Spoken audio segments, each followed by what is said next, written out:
그럼 내가 이렇게 채워졌으면 자연스럽게 이 복음이 흘러가도록 해야 합니다. 그래서 3장에서는 내가 이방인과 함께인 거예요. 하나님의 구원사역, 그 사역을 내가 세례를 통해서 그리스도와 함께 그것들 나의 것으로 누리면서 내가 충만케 되어지고 내가 채워지고 그리스도로 채워지고 그 흘러넘치는 그 은혜, 흘러넘치는 생명을 옆에 있는 사람들에게 전달하는 것입니다. 그래서 복음은요, 유통되어야 돼요. 흘러가야 합니다. 하나님의 풍성하신 긍휼과 큰 사랑을 인하여 진노의 자식이었던 우리는 그리스도와 동일한 법적 보장을 받은 아들로 구원하셨다.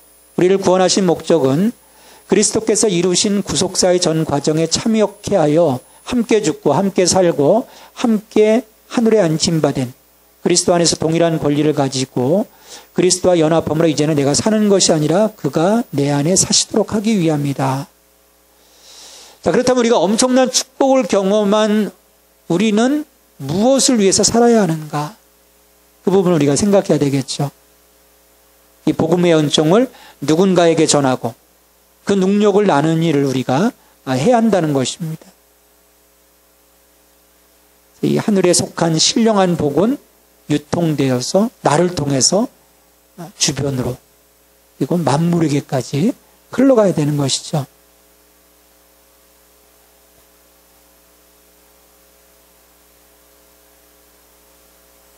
3장 1절로 4절에서 사도 바울은 이 복음의 비밀에 대해서 다시 한번 이야기를 합니다.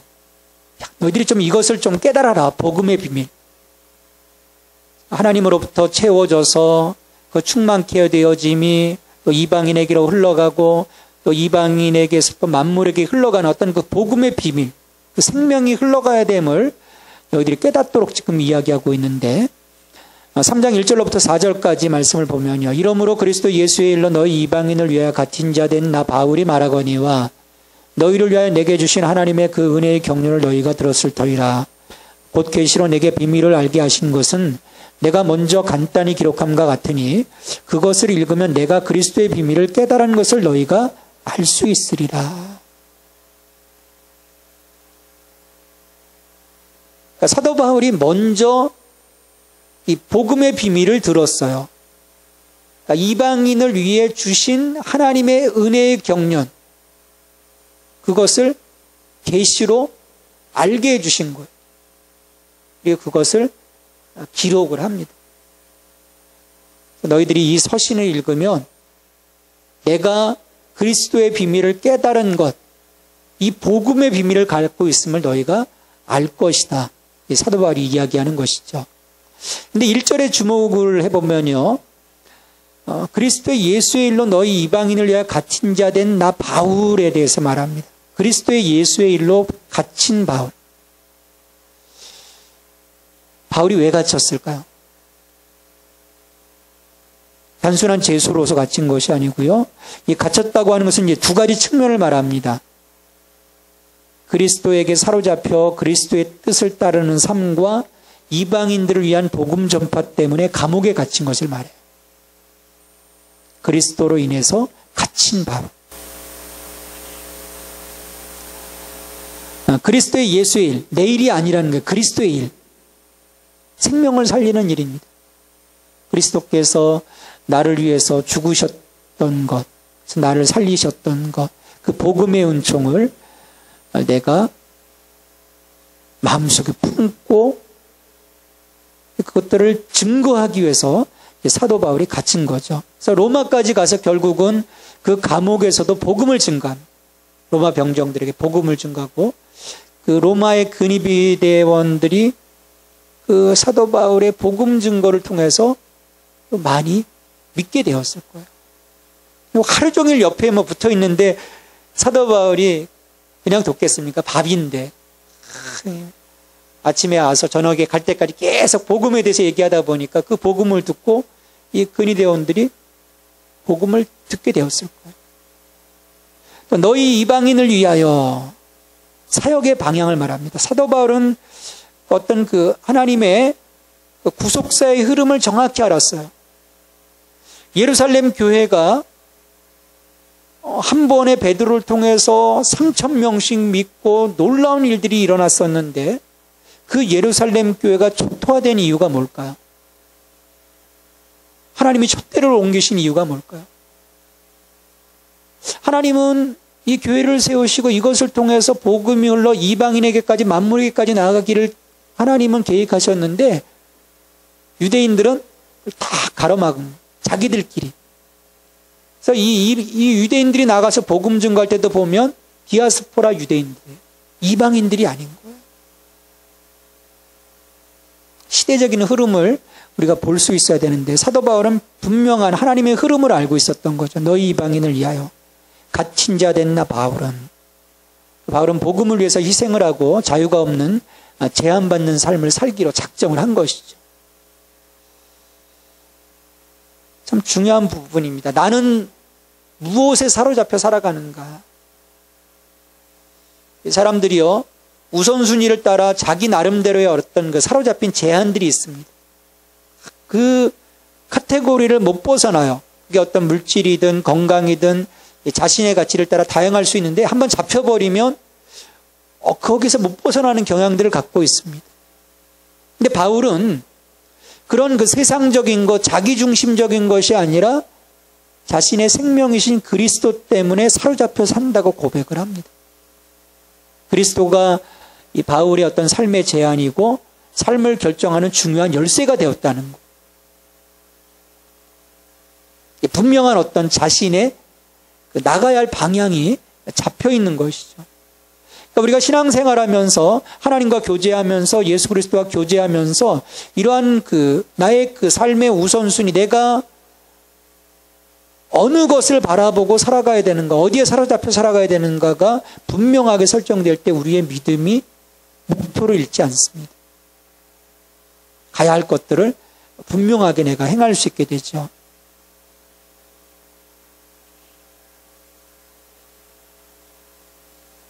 사도 바울은 이와 같은 자기가 그리스도로 인해서 갇힌 바 되어졌고 또 하나님의 구원의 경륜에 대해서 계시를 통해서 알게 되었다 얘기를 합니다. 내가 계시를 통해서 다메섹 도상에서 예수 그리스도를 만나게 되고 그분을 통해서 자기가 가야 할 방향, 그 사역의 방향, 그가 무엇에 사로잡혀 살아야 되는지를 보게 된 거예요. 바울은요, 이 그리스도의 비밀, 복음의 비밀, 교회의 비밀을 깨달은 거예요. 그래서 에베소서에서 이 교회의 비밀에 대해서 명확하게 이 에베소 교회 교인들에게 증거하고 있는 것입니다.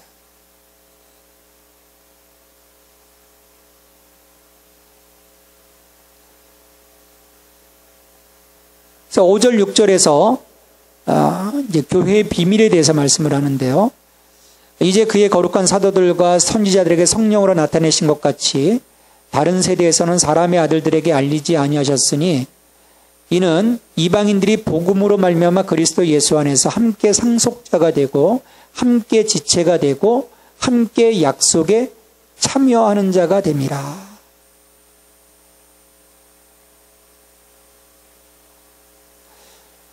교회 비밀을 성령으로 사도들과 선지자들에게 보여주셨어요. 그리스도의 비밀인 교회에 대한 경륜을 보여주셨습니다. 그래서 보면은 교회라고 하는 것이 사도와 선지자들에게 전달된 복음을 통해서 이 땅에 세워졌다는 거죠. 그리고 교회가 세워지는 것은 성령으로 나타나신 것 같이 성령의 교통의 역사입니다. 그러니까 교회가 하나 세워지고 그 교회가 확장되어지는 그 가운데 그 힘은 성령을 통해서 이루어지는 거예요. 사도 바울이 에베소 교인들에게 이런 말씀을 하죠. 다른 세대에서는 사람의 아들들에게 알리지 아니하셨다. 구약 세대를 말하는데 구약에는 이스라엘을 향한, 그러니까 예수님도 이 이스라엘의 잃어버린 자들을 향하셨다라고 말씀을 해요. 아직 예수 그리스도의 십자가 부활 승천 이전에는 이방인들에게 이 교회에 대한 경륜들이 알려지지 않았던 거. 이스라엘 백성들에게만 하나님의 선민으로서 그들에게 계시해 주시고 그들을 구속 가운데 이끌어 가셨던 거죠. 근데 십자가 부활 승천 이후 이제 때가 찼고 교회에 대한 경륜, 유대인과 이방인, 막힌 담을 예수 그리스도의 피로 다 허물어 버리시고 하나 되게 하시고 교회를 이루어 가시는 그 과정, 그 계시, 그것을 이제 때가 되어서 하나님이 보여주시기 시작하는. 근데 우리가 그런 하나님의 보여주심을 접했을 때 그것들을 깨닫고 하나님의 부르심 앞에 순종해야 되는데, 이 초대교회 유대인들 중심의 이 교회는 그 흐름을 읽어내지 못한 거. 그 영적인 흐름을 읽어내지 못한 거죠.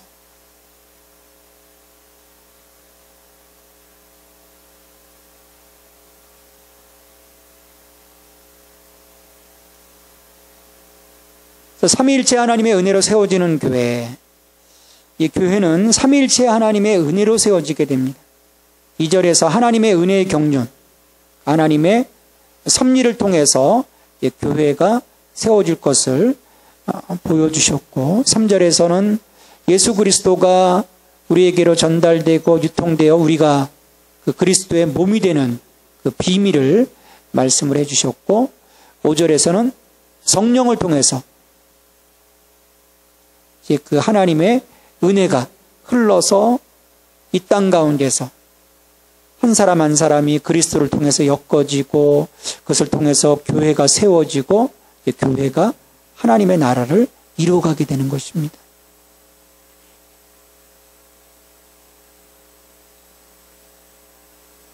아, 6절 상반절에서 이방인에게 이 풍요로운 복음이 흘러갔다. 풍요로운 복음이 이방인에게로 흘러가야 됨을 얘기합니다. 경륜의 흐름을 보면 이제 하나님, 예수님, 유대인, 이방인, 만물 이렇게 흘러가게 되죠. 플로잉 되는 것입니다. 하나님이 특별하게 계획하신 구속의 역사가 교회다. 주님은 오늘날 교회를 통해 역사하시고 교회가 주님이 하셨던 구속사역을 감당한다. 하나님의 섭리, 예수 그리스도의 은혜, 성령님의 유통을 통한 구속의 일을 세상에 보여주는 통로가 교회다. 우리를 교회로 부르신 것은 영광스러운 초대다. 예수님이 하신 그 영광스러운 사역을 교회가 맡아 하고 있다.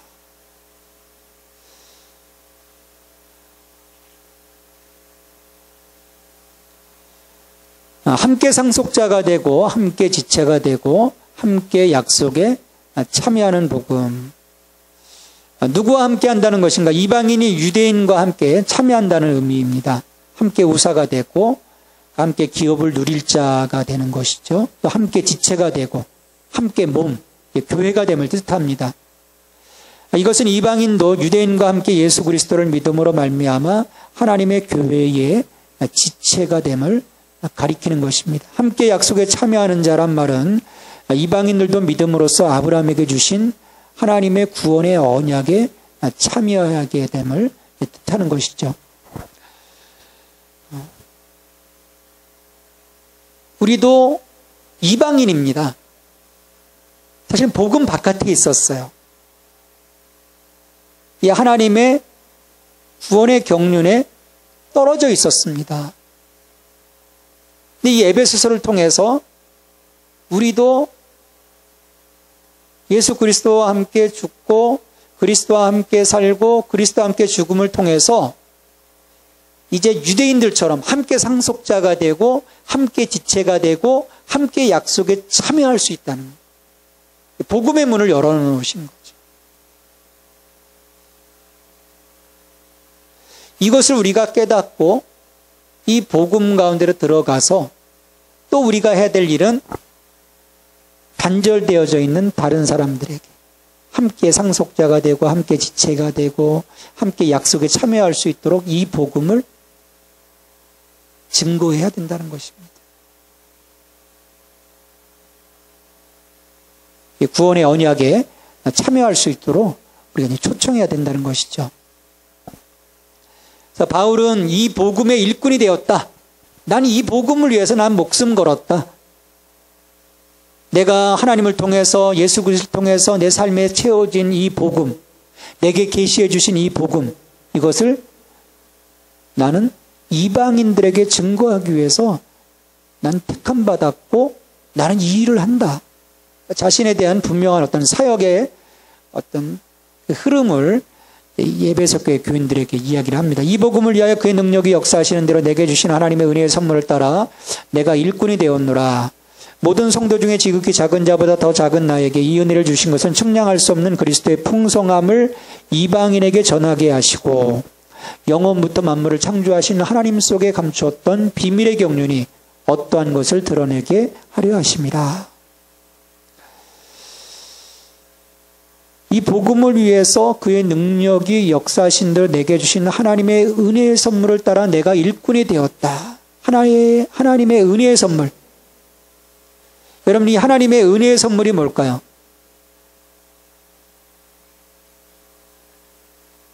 성령님의 능력입니다. 성령님의 능력을 사도 바울은 받았다는 것. 우리가 오늘 그 하나님의 일을 함에 있어서 필요한 것은요, 성령의 능력입니다.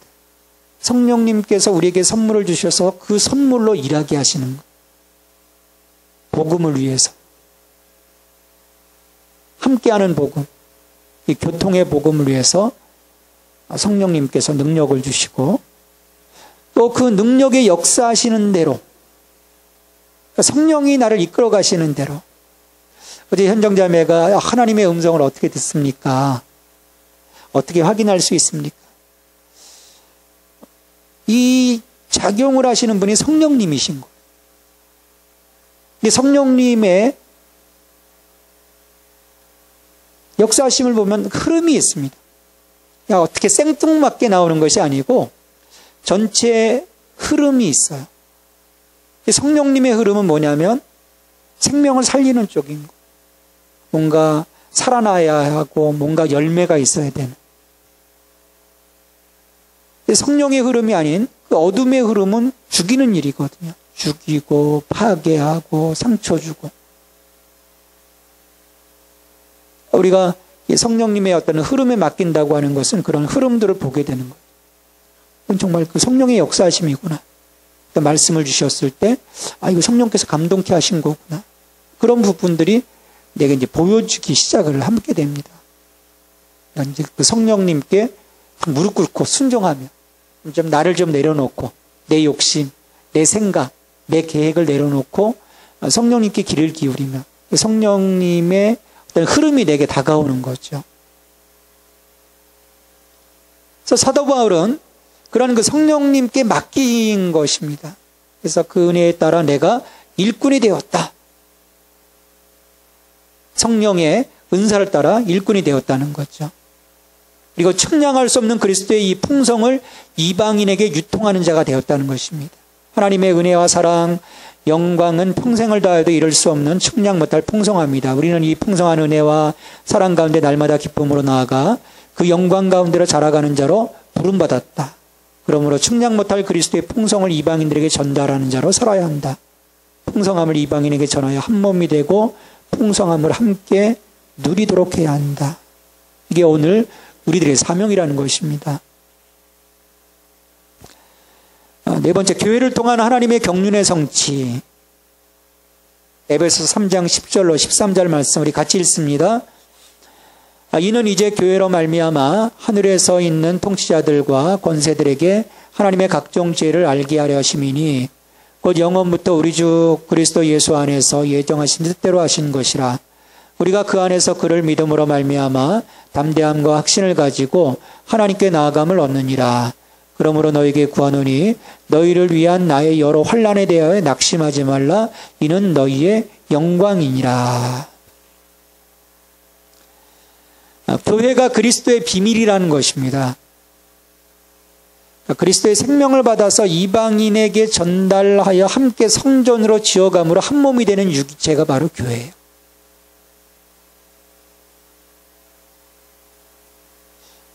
교회가 건물일까요? 사람일까요? 예, 사람입니다. 건물이 아니에요. 하나님은요, 아담과 하와가 타락한 후 사람을 통해서 하나님의 나라를 이루시겠다는 선언을 하셨습니다. 그래서 먼저 타락한 사람을 구원하셔서 그 사람들로 하여금 이 하나님의 나라가 확장되도록 하셨죠. 그리고 이런 그 하나님의 구속사의 흐름을 보면서 이 하늘의 통치자들과 권세들, 이 천사들, 영적인 존재들이죠. 이 권세들도 교회를 통해 이루어가시는 구속사를 보고 하나님의 지혜를 깨닫게 된다는 거예요. 그러니까 교회가 행하는 일이 굉장히 위대한 것입니다.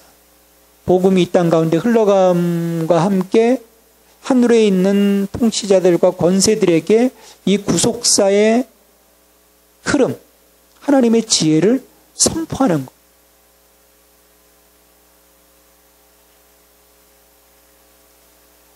11절 말씀, 곧 영원부터 우리 주 예수 그리스도 안에서 예정하신 뜻대로 하신 것이다. 영원 전부터 하나님이 계획하셨다. 이 일을, 교회를 세우시고 그 교회를 통해서 만물을 충만케 하시는, 우리를 하나님의 처소로 삼으시고 우리를 통해서 하나님의 얼굴로 하나님의 대행자로 살아가도록 하신 것,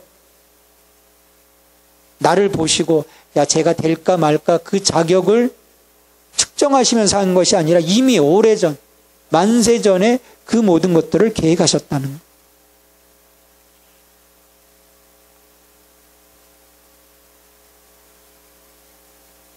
그리고 그 안에 그 그리스도의 몸인 교회에 참여한 가족들에게 오늘 우리들에게 주시는 특권이 있어요.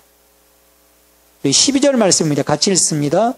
우리가 그 안에서 그를 믿음으로 말미암아 담대함과 확신을 가지고 하나님께 나아감을 얻느니라. 그 안에서, 그리스도 안에서 그를 믿음으로 말미암아, 예수를 믿음으로 말미암아 담대함과 확신을 가지고 하나님께 나아감을 얻었다. 보혈을 지나 아버지께로. 예수 그리스도의 보혈, 예수 그리스도의 보혈을 통해서 나가는 아버지께로.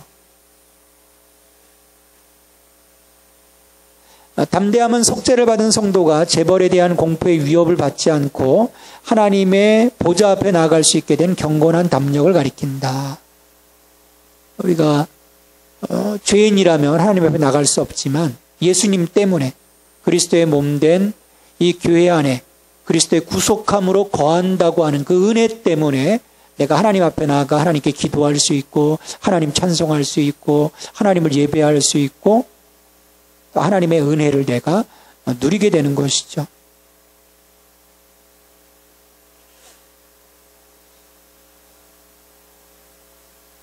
다섯 번째로 이제 14절부터 21절까지는 성도를 위한 사도의 기도가 나옵니다.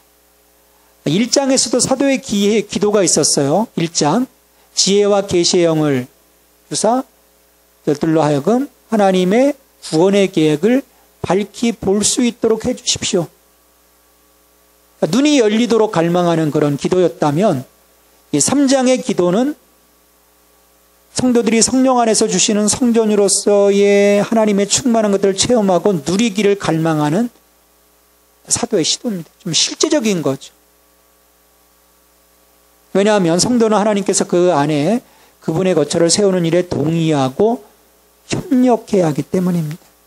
내가 나를 거처로 세워 가신다고 하는 거, 내가 손들지 않으면 하나님이 거처로 삼지 않으시는 거예요. 내가 하나님께 협력해야 되는 것입니다. 무릎 꿇어야 되는 것이죠. 16절부터 19절까지 기도의 내용을 보면 구원의 경륜을 실현하기 위해서 교회로서 내면에 채워야 할 것들에 대해서 말씀을 합니다. 우리 16절부터 19절까지 같이 읽습니다.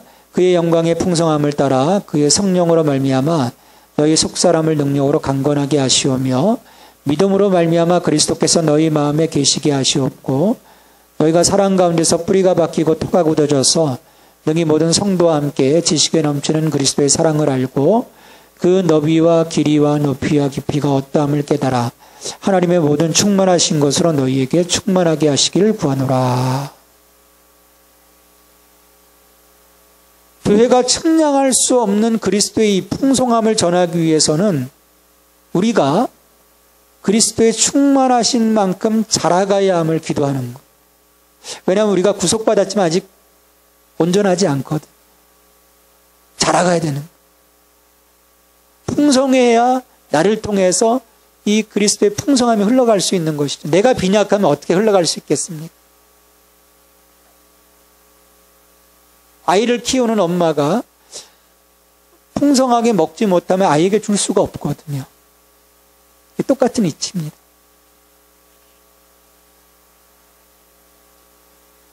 다섯 가지가 필요해요. 오늘 우리 안에 다섯 가지가 필요합니다. 교회 안에 또 우리 안에 다섯 가지.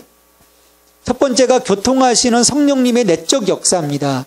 성령으로 속사람이 능력으로 강건하게 하옵시며, 성령님이 오셔서 우리 내면 세계를 정결하게 해주셔야 돼요. 그래서 우리 안에 갈라디아서 5장 22절로 23절에 성령의 9가지 열매가 맺혀야 합니다. 성령님의 내적 역사를 통해서 우리의 마음이 성령님의 통치하심 가운데서 열매들이 드러나야 돼요.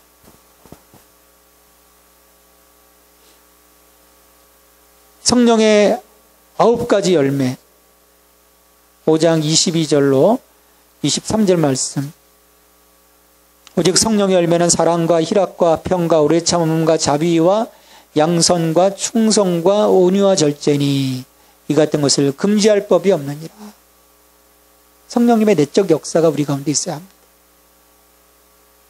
이제 두 번째가 의지적인 결단이에요. 믿음으로 그리스도께서 우리 마음에 계시게 하옵시고, 의지적인 결단이 있어야 됩니다. 주님 모시는 일이 자동으로 되는 일인가요? 우리 요한계시록 3장 20절 말씀을 가지고 성화를 그린 게 있습니다. 그 성화에서 그 문을 보면 바깥에서 문고리가 없어요. 안에서만 열게 되어 있습니다. 그러니까 내가 주님을 영접한다는 것은 뭐냐면 자동으로 되는 것이 아니고 성령님께서 우리의 의지를 자극시켜서 그리스도를 마음의 중심에 모시도록 믿음을 사용하도록 성령이 도와주셔야 돼요. 그때 내가 의지적인 결단을 해야 합니다. 그때 가로막으며, 전에 어느 그 축구 감독, 우리 프로 축구 감독의 그 아버님 막 돌아가시 직전에 설암이신데 그 한양대학병원에 간 적이 있어요. 가서 복음을 증거하려고 하니까 가라는 거예요. 나 힘드니까 가라는 거예요. 그리고 제가 오전에 갔었는데 오후에 돌아가셨어요. 의지적으로 거부하시는 거예요. 우리는 의지적인 결단을 통해서 받아들여야 되는 거예요. 존 오웬은 우리를 성화시켜 나가는 데 있어서 인간의 의지를 사용해야 된다는 사실을 굉장히 강조합니다. 의지적인 결단이 있어야 돼요. 이게 정서적인 결단인데, 사랑 가운데서 뿌리가 박히고 토가 굳어졌어. 사랑 가운데 뿌리가 박히고 토가 굳어져. 이 하나님으로부터 오는 사랑, 곧 삼위일체 하나님의 사랑을 말합니다. 그 성부 하나님, 성자 하나님, 성령 하나님이 서로 사랑하심으로 삼위일체가 되시는 그 하나님의 그 사랑 가운데 내 삶에, 내 신앙의 뿌리가 박히고 내 삶의 터가 굳어지도록,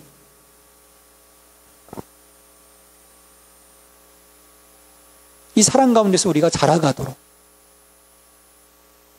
우리가 결단해야 합니다. 이 하나님의 속성적 사랑이 성령의 역사심으로 말미암아 하나님의 자녀에게 전달되었다. 이 사랑을 받은 사람은 전에는 하나님을 향해 거리감과 적대감을 가지고 살았지만 이제는 하나님을 사랑하는 존재가 되었다. 이제는 우리가 하나님이 주신 이 사랑 가운데서 하나님을 향해 자라가야 한다. 우리의 사랑이 성숙해져야 되는 거죠. 그리스도 안에서. 네 번째가 지성적인 접근입니다. 지식에 넘치는 그리스도의 사랑을 알아. 믿음은 들음에서 난다고 했습니다. 배움입니다. 우리가 하나님에 대한 정확한 지식이 없으면 우리의 믿음이 세워질 수가 없어요. 하나님을 사랑하기 위해서는 하나님을 향한 참된 지식이 있어야 한다는 것입니다. 참된 지식 없이는 하나님을 사랑할 수가 없어요. 그리고 이런 것들을 통해서 궁극적인 목표 19절인데 하나님의 모든 충만하신 것으로 너에게 충만하게 하시기를 구함. 바울은 하늘에 속한 신령한 복으로 그의 영광의 풍성을 따라 하나님의 모든 충만하신 것으로 우리가 채워지기를 기도한다. 이것은 너무나도 당연한 갈망이다. 교회는 그리스도와 한 가족이요 한 몸이요 한 영이기 때문에 그 부요함과 그 질적 상태가 같아지기를 위해 기도하는 것은 당연하다. 그리스도의 충만. 여러분 우리의 목표입니다. 그리스도로 충만케 되어지는 것.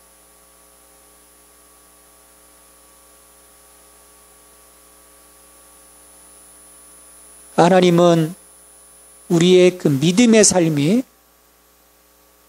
그 성숙함을 통해서 그리스도 안에서 누릴 수 있는 그 크기를 그리스도까지 해놓으신 거예요. 그 수준까지. 우리가 이 수준에 올라가지 못한 밑에서 우리가 놀고 있죠. 힘들어하고 있고.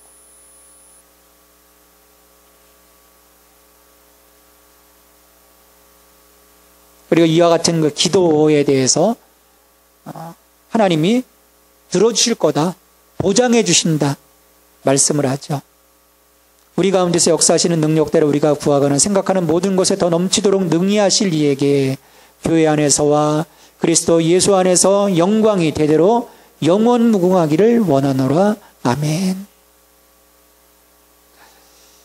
하나님은 사도는 하나님이 중보 기도를 들어주실 뿐만 아니라 더 넘치도록 풍성하게 이루어주실 분이심을 확신하는 거예요. 여러분 우리가 기도할 때요. 이런 믿음이 있어야 돼요. 내가 지금 이야기하는 것뿐만 아니라 더 풍성함으로 하나님이 응답해 주시고 내 삶을 이끌어 주실 것을 기대하는 그 믿음. 그러면요 우리의 영적인 자존감이 쫙 올라가게 되는 거죠. 나를 정말 빵빵하게 지원해 주실 아버지 하나님에 대한 기대. 그 삶이 있는데 내 삶이 어떻게 쭈그러들 수 있겠습니까? 내 뒤에 아버지가 계신데.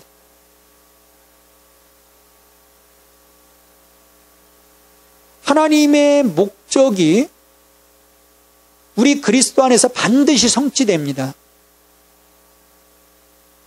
그리고 이 교회 안에서 하나님의 구원의 계획이 반드시 이루어지게 돼 있어요. 그래서 우리가 그리스도 안에 거해야 되고 교회 안에서 함께 한 성도, 한 성령, 한 믿음, 한 주 같이 교제함으로 엮어져야 되는 거예요. 그래야 이 구속사를 통해서 하나님이 영광을 받으십니다. 나를 통해서 또 내가 속한 이 교회를 통해서 하나님이 영광을 받으시는 거예요. 그래서 바울은 하나님의 목적이 실현되는 두 경영을 말하죠. 그리스도 안에서 성취된다. 또 교회 안에서 이루어진다. 유대인뿐만 아니라 이방인까지 포함된 구속의 은혜는 교회에서 실현된다는 거예요.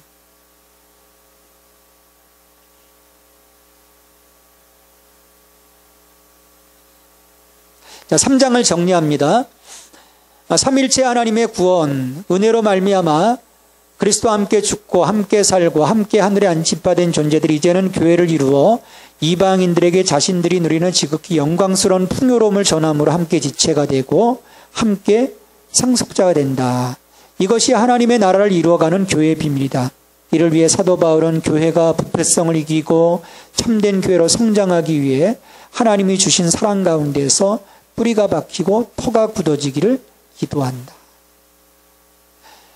1장은 하나님이 우리를 구속하시기로 해서 우리에게 신령한 복을 주시고 또 하나님의 자녀로 선택하셔서 하나님의 영광으로 살아가도록, 또 2장에서는 그것을 그리스도와 함께 그리스도 안에서 나의 것으로 삼고, 3장은 그 충만하심을 통해서 나를 통해서 이방에게로 이 하나님의 은혜가 흘러가도록 하는 것입니다. 이게 복음의 비밀이고 이게 교회의 비밀이라는 거예요. 그리고 오늘 하나님이 나를 부르신 그 목적이 여기에 있다는 것입니다.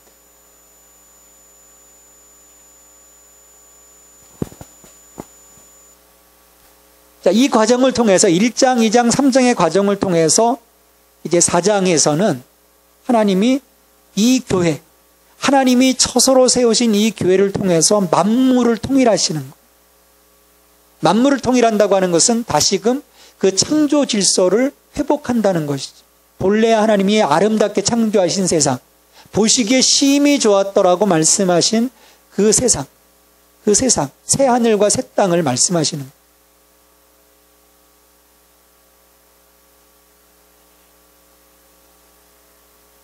그러니까 교회가 그 일을 할 때 그 주님의 그 때가 우리 가운데 도래하게 되는 것입니다.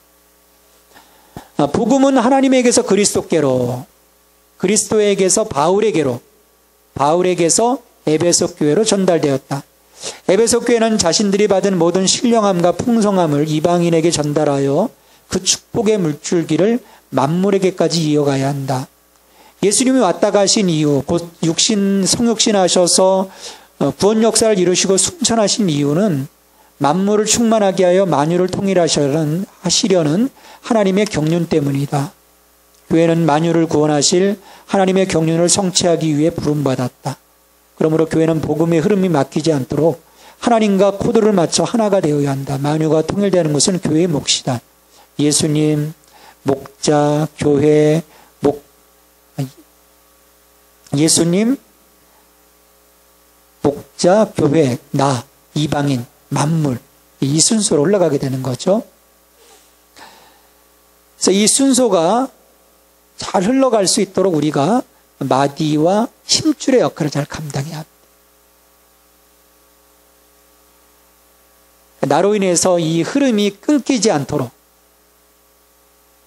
내가 순종하고 성령님의 그 능력의 흐름에 나를 맡길 수 있어야 되죠.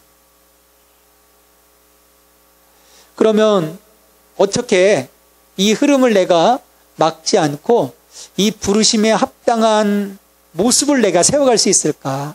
하나님이 나를 이 구속사의 위대한 증인으로 사용하시고 증거자로 사용하시고 복음을 유통하는 자로 사용하시는데 그 합당한 자격이 뭐냐? 1절 2절에서 4장 1절 2절에서 말씀을 합니다. 같이 읽습니다. 4장 1절 2절. 그러므로 주 안에서 갇힌 내가 너희를 권하노니 너희가 부르심에 합당하게 행하여 모든 겸손과 온유로 하고 오래 참음으로 사랑 가운데서 서로 용납하고. 그리스도의 몸을 세우는 일, 그 충만하심을 이방인에게 전달하기 위해서 나를 부르셨어요. 나 혼자만의 구원을 위해서 부르신 것이 아닙니다. 구속사를 위해서 부르셨어요. 그 부르심에 합당하게 행하도록 뭐뭐 가운데 행하라고 말씀합니까? 네 가지를 말씀하죠. 겸손, 온유, 오래 참음, 사랑. 성령의 열매를 얘기하고 있어요. 겸손하고 온유하고 참고 사랑하고 용납하고. 우리에게 이런 그 사랑을 부어주시고 겸손하게 하시고 온유하게 하시고 오래 참으며 살게 하시는 이유가 뭡니까? 인간관계 잘하라고 그러는 건가요? 그게 아니거든요. 우리를 통해서 하나님 나라가 세워지고 우리로 하여금 하나님 형상, 하나님의 대행자로 살아가도록.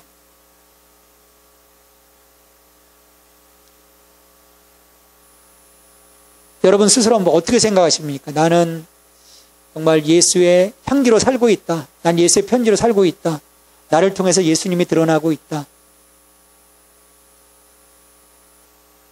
내가 예수 그리스도의 사람이라고 선포하는 순간 사람들은 내 얼굴을 보는 게 아니더라고요. 나를 통해서 누구를 볼까요? 예수님을 보고 하나님을 봅니다. 그래서 부르심에 합당하게 살라고 말씀하시는 거예요. 모든 겸손, 우리가 주님을 따르면 돼요. 하나님과 동등됨을 취할 것을 여기지 아니하시고 이 땅에 인간의 몸으로 오셔서 낮아지신 그 예수님. 또 모든 온유, 자신의 생각과 마음을 자제하고 타인의 허물을 용납하며 이해하는 그 마음. 70번씩 7번이라도 용서하라. 사랑 가운데 용납하는 거죠. 오래 참, 이 사랑이 없으면 참을 수가 없죠.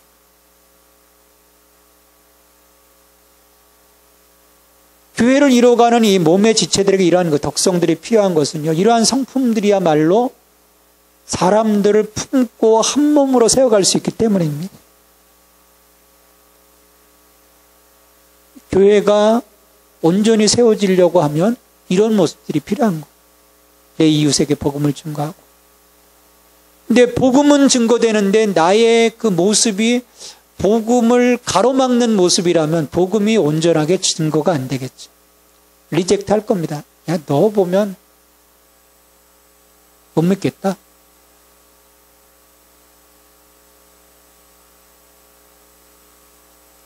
이런 소리를 들으면 우리가 참 기분이 좋을 것 같아요. 야, 네가 믿는 하나님이라면 내가 믿겠다. 근데 그런 말씀 들어보신 적 있나요? 네가 믿는 하나님이라면 내가 믿을게. 나를 믿음 안에서 개런티 한다는 거거든요.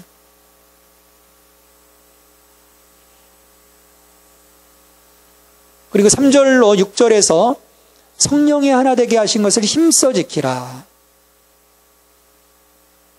우리가 복음을 만물에게로, 사람들에게로 흘려보내기 위해서는 이러한 그 성령의 그 내적인 그 역사심을 통해서 우리 안에 사랑과 용납함과 겸손과 온유함과 이런 것뿐만 아니라 성령을 통해서 하나 되게 하신 것을 지켜가는 것이 중요합니다. 연합의 관계를 이루어야 합니다. 왜냐하면 삼위일체 하나님이 연합의 모습을 우리에게 보여주시기 때문입니다. 타락하기 전 사람은 하나님을 사랑하고 이웃을 사랑하며 살도록 창조되었다. 그런데 죄로 말미암아 하나님과의 관계가 깨어지고 사람과 사람, 사람과 피조물 사이에 분열이 왔다. 구원은 이렇게 깨뜨려지고 분열된 것을 다시 회복시키시고 연합시키시고 담을 허무는 것이다. 에베소 4장 3절 5절 다시 한번 읽어보면 평안에 매는 줄로 성령이 하나 되게 하신 것을 힘써 지키라. 몸이 하나이요 성령도 한 분이시니 이와 같이 너희가 부르심의 한 소망 안에서 부르심을 받았느니라. 주도 한 분이시요 믿음도 하나요 세례도 하나이요. 다 하나라는, 나뉘지 말라는 것이죠. 분열은 하나님의 영이 아닙니다. 몸은 하나여야 되는 것. 몸을 나누고 해치는 어떤 일도 우리가 조심해야 합니다. 교회 안에서 정말 내가 하나됨을 위해서 살아가고 있는가. 나의 그 모습을 봐야 되겠죠. 또 성령님도 한 분이시다. 성령도 하나 되게 하시는 영이에요. 또 한 소망 안에서 부르심을 받았다. 동일한 기업을 약속으로 받은 사람들입니다. 우리 여기 있는 사람들은 동일한 약속으로 부르심을 받은 사람들. 주도 한 분이시, 우리 주님 한 분이신 거. 또 믿음도 하나요. 이 일본 가니까 그 신산에 보면은 수많은 그 감이라고 하네. 감이 맞죠, 감이. 신들이 있어요. 그 사람들이 믿음 안에서 하나 될 수가 없어요. 이신 온갖 잡심들을 다 섬기니까. 믿는 대상이 다르면은 우리가 하나가 될 수가 없어요. 우리에게 분명한 신앙 고백이 있어야 돼요. 그래야 교회가 온전하게 세워지죠. 또 세례도 하나요. 세례는 세상 사탄으로부터 자신을 분리시키는 결단이다. 이 세례가 하나라는 거죠. 하나님도 한 분이시니 곧 만유의 아버지시라. 만유 위에 계시고 만유를 통일하시고 만유 가운데 계시도다. 이 만유의 회복이 하나님의 궁극적인 관신사입니다. 하나 되는 것. 한 분이신 하나님 안에서 온 만물이 통일되어지고 그 하나님의 통치 가운데 들어가는, 그게 하나님의 구원의 계획입니다.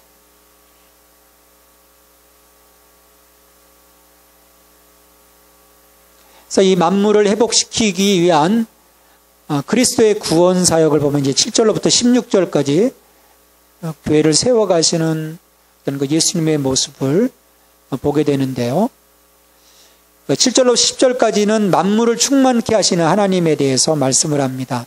우리 각 사람에게 그리스도 선물의 분량대로 은혜를 주셨나니 그러므로 이르기를 그가 위로 올라가실 때 사로잡혔던 자들을 사로잡으시고 사람들에게 선물을 주셨다 하였도다. 올라가셨다 하였은즉 땅 아래 낮은 곳으로 내리셨던 것이 아니면 무엇이냐. 내리셨던 그가 곧 모든 하늘 위에 오르신 자니 이는 만물을 충만하게 하려 하심이라.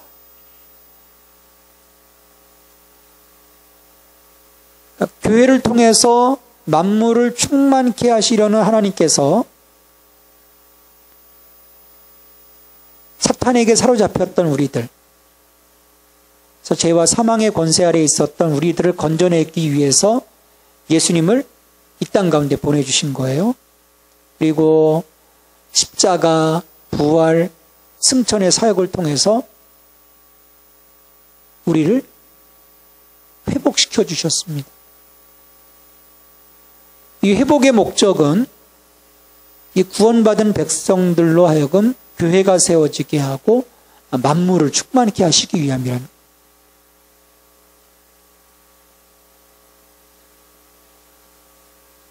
거예요. 이 하나님의 이 구속사역, 교회를 통해서 이루어가고자 하시는 이 하나님의 경륜을 오늘 우리가 이 땅 가운데서 어떻게 이루어가는가.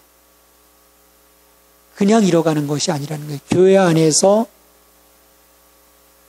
허락하신 한 사람 한 사람, 그 직분자들을 세워주시고 그 직분자들을 통해서 하나님이 그 일을 진행해 가신다는 것입니다. 4장 11절에 보면 에베소서 4장 11절 그가 어떤 사람은 사도로 어떤 사람은 선지자로 어떤 사람은 복음 전환자로 어떤 사람은 목사와 교사로 삼으셨으니 사도를 세우시고 선지자를 세우시고 복음 전환자로 세우시고 목사와 교사로 세워주셨다는 이 구속사를 위해서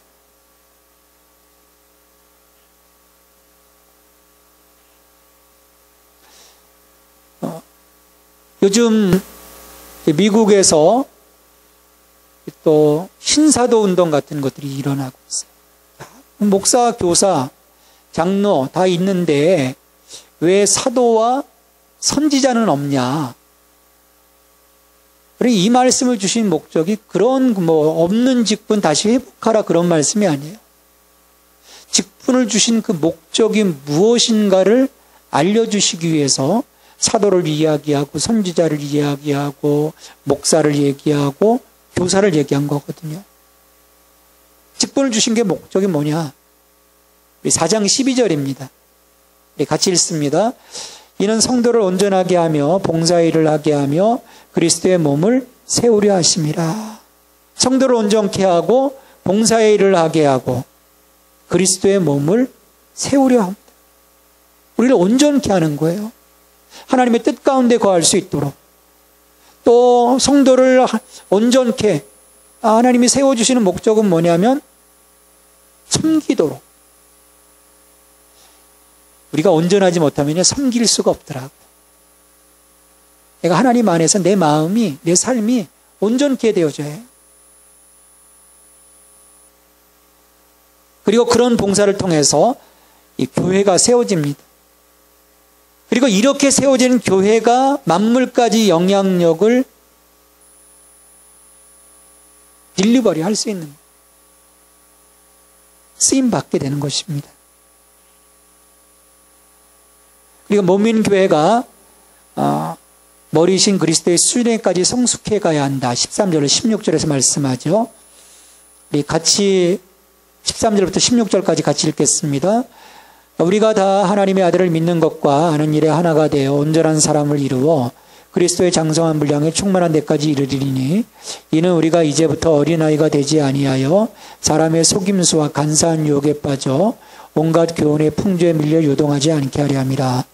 오직 사랑 안에서 참된 것을 하여 범사에 그에게까지 자랄지라. 그는 머리니 곧 그리스도라.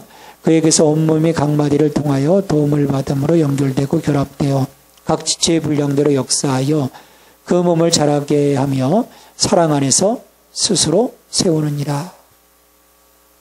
교회의 머리이신 그리스도의 수준에까지 성숙해가는 것입니다. 우리가 다 하나님의 아들을 믿는 것과 아는 일에 하나가 되어 온전한 사람을 이루어 하나님의 아들과 연합, 그리스도와 연합되는 거죠. 그리고 그분과 연합돼서 그분의 수준까지 도달하는 것입니다.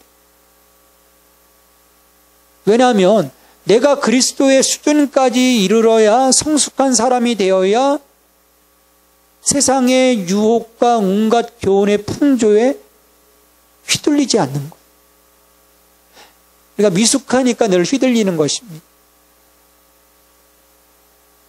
분란이 일어나는 것이죠.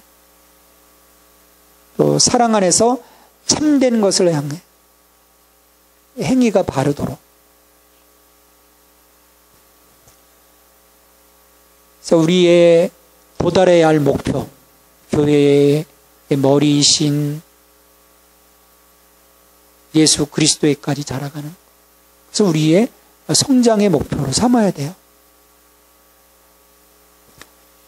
그리고 그와 함께 머리이신 그 예수 그리스도를 통해서 우리가 각 마디가 연결되어지고 그리고 사랑 안에서 그 교회가 온전하게 서가게 되는 거예요. 그렇게 건강한 교회가 되었을 때, 건강한 성도가 되었을 때, 건강한 내가 되었을 때 복음 안에서 내가 나를 지탱할 수 있고 내게 주신 그 은혜를 가지고 이 복음을 증거할 수 있는 것입니다. 흘려보내는 거죠.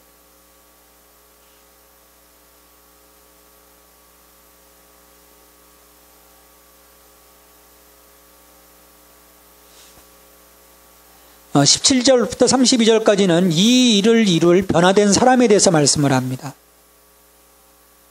이제 구체적으로 그러면 이 은혜를 증거하기 위해서는 우리가 어떤 그 삶을 살아가야 되는가? 우리 옛사람의 특징을 보면 옛사람을 벗고 이제 새 사람을 입으라. 잘못 나갔네요. 여기. 벗으라. 옛사람도 벗고 새 사람도 벗고 옛사람을 벗고 새 사람을 입으라. 옛사람의 특징은요, 거듭났으나 이방인처럼 행하는 것입니다. 경건의 모양은 있는데 경건의 능력이 없는 거예요. 그러므로 내가 이것을 말하여 주 안에서 증거하노니 이제부터 너희는 이방인이 그 마음에 허망한 것을 행함같이 행하지 말라. 그들의 총명이 어두워지고 그들 가운데 있는 무지함과 그들의 마음이 굳어짐으로 말미암아 하나님의 생명에서 떠나 있도다. 그들의 감각 없는 자가 되어 자신을 방탕에 방임하여 모든 더러운 것을 욕심으로 행하되 너희는 유혹의 욕심을 따라 썩어져가는 구습을 따르는 옛사람을 벗어버리고.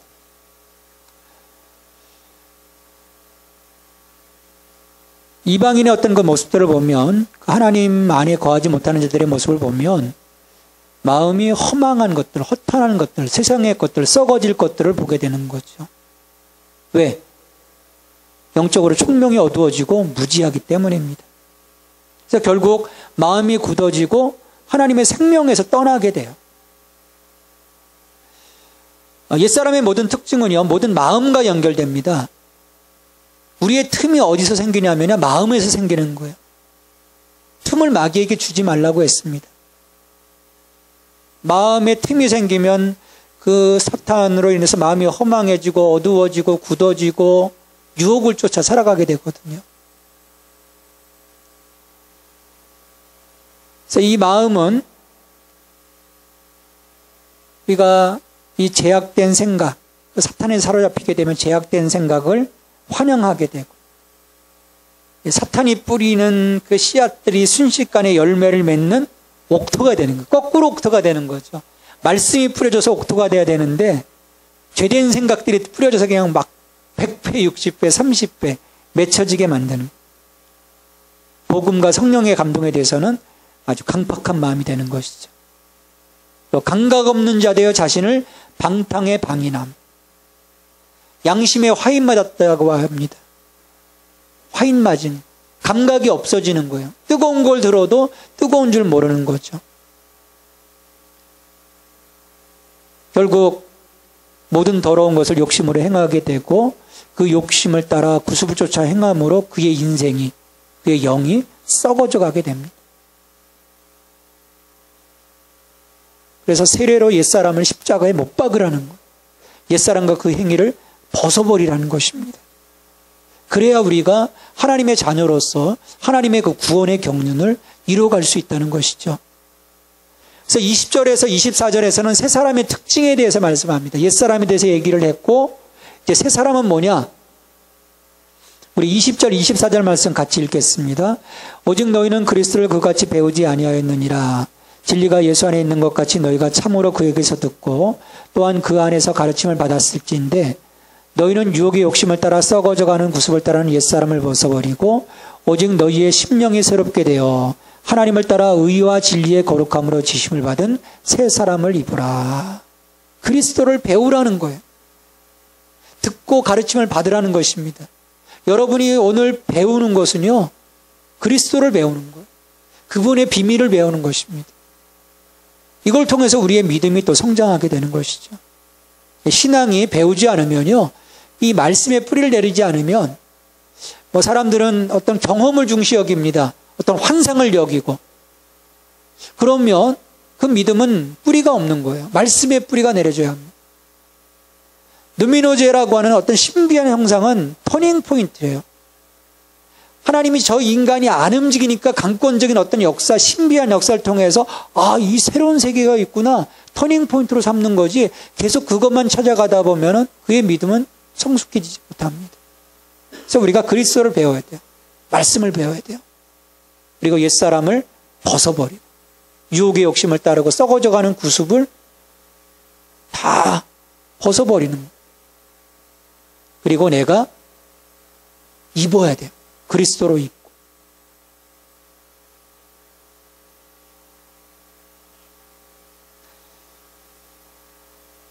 이브리서 12장 말씀에서도 저희가 그 믿음의 경주를 할 때 모든 얽매기 쉬운 죄와 무거운 짐을 벗어버리고 믿음의 주여 온전케 하시는 주를 바라보라고 말씀을 합니다.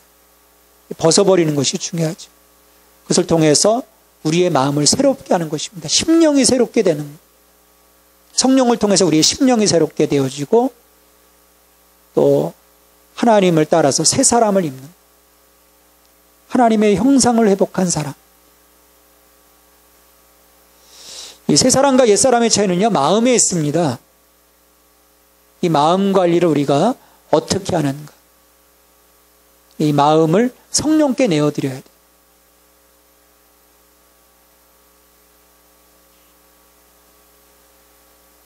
이 변화된 새 사람의 삶, 삶의 열매죠. 25절, 29절에 보면 언어 생활입니다. 거짓말을 하지 않는 것. 더러운 말은 너희 입 밖에 더 내지 말고 오직 덕을 세우는데 소용되는 대로 선한 말을 하여 듣는 자들에게 은혜를 끼치게 하라. 언어 생활.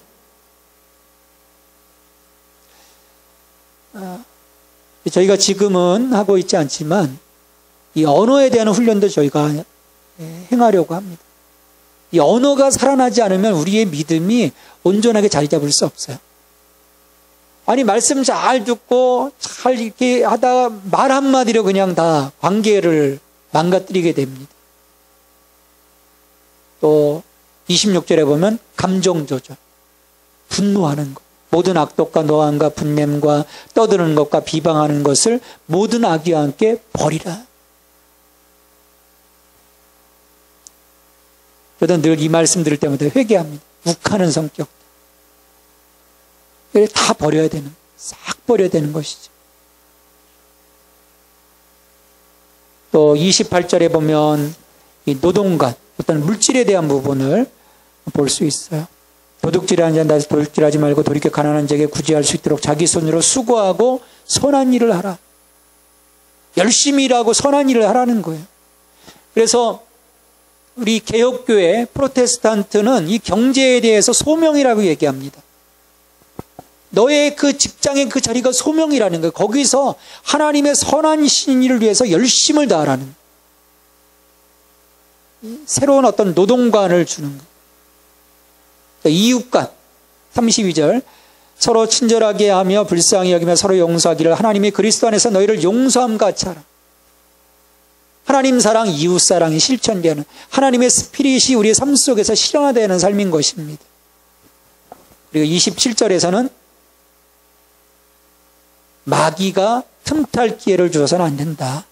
악은 모양이라도 버려라 말씀을 하죠.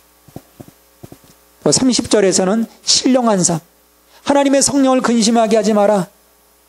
하나님의 성령을 근심하게 하지 말라. 그 안에서 너희가 구원의 날까지 인치심을 받았느니라. 성령님을 근심하게 하지 말라는 거예요. 여러분, 근심하게 하는 요소들이 뭡니까?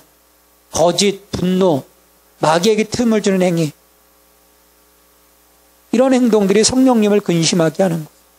왜냐하면 성령님 지금 내 안에 내주하고 계신데 이 인간이 성령님의 그 음성에는 귀 기울이지 않고 거짓하고 분노하고 마귀에게 틈을 주면 성령님이 마음 아파하시는 거예요. 근심하게 하지 말라는 거예요. 그리고 나아가서 성령님을 거역하게 되면 어떻게 됩니까? 우리는 하나님께로부터 거절당하는 거예요.